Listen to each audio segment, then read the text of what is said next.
22 hours a day? I think, how many hours? Absolutely, yeah. So 7 days a week, sleeping in the factory. I worked in the paint shop, general assembly, body shop.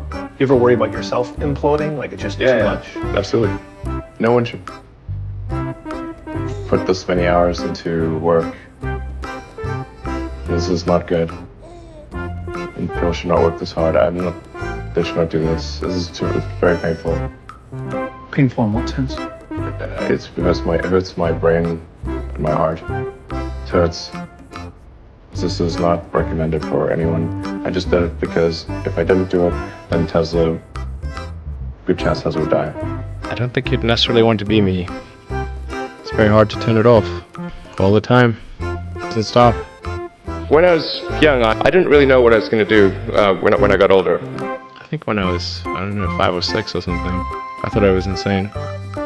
Because it was clear that other people their mind wasn't exploding with ideas. Which was just strange. It was like, that's strange. Eventually I thought that the idea of inventing things would be really cool. The reason I thought that was because I read a quote from Arthur C. Clarke which said that a sufficiently advanced technology is indistinguishable from magic. And that's really true. If you go back, say 300 years, the things that we take for granted today you'd be burned at the stake for. Being able to fly, that's crazy. Being able to see over long distances, being able to communicate, this is stuff that really would be considered magic in times past. If I can do some of those things, basically, if I can advance technology, that's like magic, and that would be really cool. Were you a little naive when you thought I can easily build an electric car and a rocket? I didn't think it would be easy. Like I said, I thought they would probably fail. But creating a company is almost like having a child. So it's sort of like, how do you say your child should not have food? So once you have the company, you have to feed it and nurse it and take care of it, even if it ruins you. Yeah.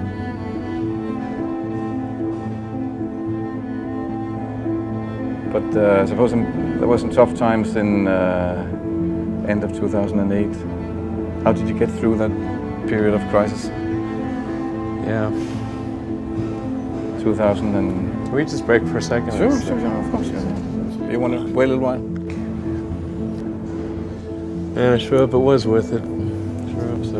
Sure hope it was worth it. One of the most difficult choices I have ever faced in life was in 2008. I think I had maybe $30 million left, or $30 or $40 million left in 2008, and I had two choices.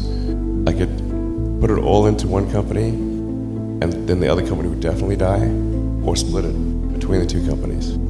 But if I split it between the two companies, then both might die. And when you put your blood, sweat, and tears into creating something, or building something, it's like a child.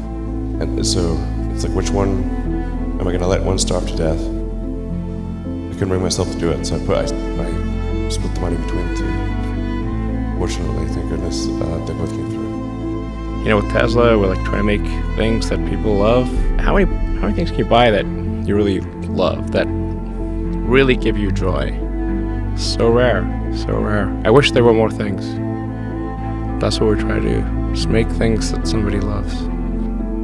Yes, doing something useful for other people that I like doing. Generally, starting a business, I'd say number one is have a high pain threshold. That's it. There's a friend of mine who's got a good saying, which is that starting a company is like eating glass and staring into the abyss. That's generally what happens. Because when you first start a company, there's lots of optimism and things are great. And then, so happiness at first is high. Then you encounter all sorts of issues and happiness will steadily decline. And then you'll go through a whole world of hurt. And then eventually, if you succeed, and in most cases you will not succeed, and Tesla almost didn't succeed, came very close to failure, then if you succeed, then after a long time you will finally get back to happiness. And I want to know, what is the one thing that has surprised you about your life? Well, I'm surprised by the whole thing, honestly. I certainly didn't expect for any of these things to happen, honestly. In fact, the only reason I started a company back in '95, an internet company, was because I couldn't get it. There were only a few internet companies, and I couldn't get a job at any of them. So I tried to get a job at Netscape, and sent my resume in and tried hanging out in the lobby, but I was too shy to talk to anyone. And then I was like, okay, well, I guess I'll have to start a company because I can't get a job anywhere. Really liking what you do, whatever area that you get into. Given that, even if you're the best, there's always a chance of failure. So I think it's important that you really like whatever you're doing. If you don't like it, life is too short. If you like what you're doing, you think about it even when you're not working. It's something that your mind is drawn to. And if you don't like it, you just really can't make it work, I think. Well, you want to do, and particularly if you're starting a company, you need to work super hard. So what does super hard mean? When my brother and I were starting our first company, I didn't have any money. In fact, I had negative money. I had huge student debts. In fact, I couldn't afford a place to stay and an office. So instead of getting an apartment, we just rented a small office and we slept on the couch. And we showered at the YMCA. And there was an ISP on the floor below us, just a little tiny ISP. And we drilled a hole through the floor and connected a null modem cable. That gave us our internet connectivity for like $100 a month. And we're so hard up, we had just one computer. So the website was up during the day, and I was coding at night. 7 days a week, all the time. And I briefly had a girlfriend in that period, and in order to be with me, she had to sleep in the office. So work hard, every waking hour. That's the thing I would say, particularly if you're starting a company. It's very important to actively seek out and listen very carefully to negative feedback.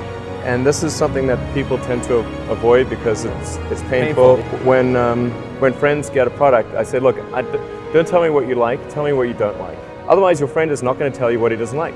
Right. He's going to say, oh, I love this and that, and leave out this is the stuff I don't like list. And sometimes even your enemies give you good negative feedback.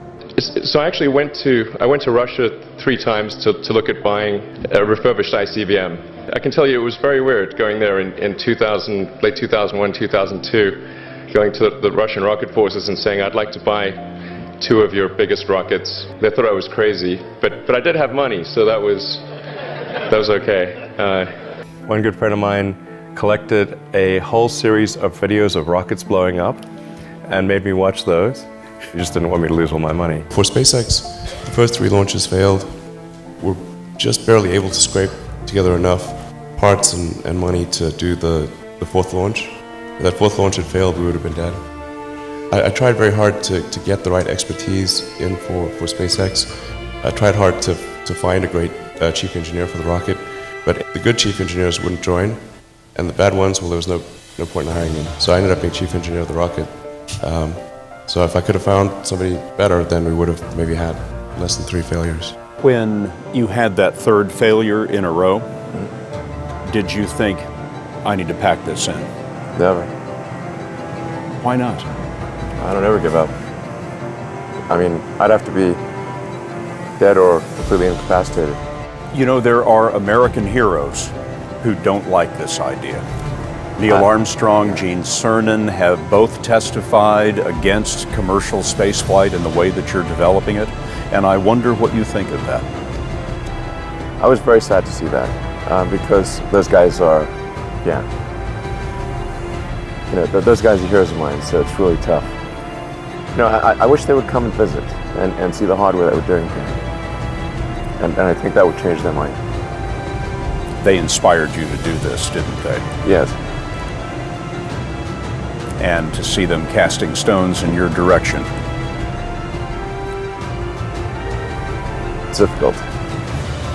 Did you expect them to cheer you on? So they're hoping they would. When critics say you can't do this, your answer to them is, we've done it.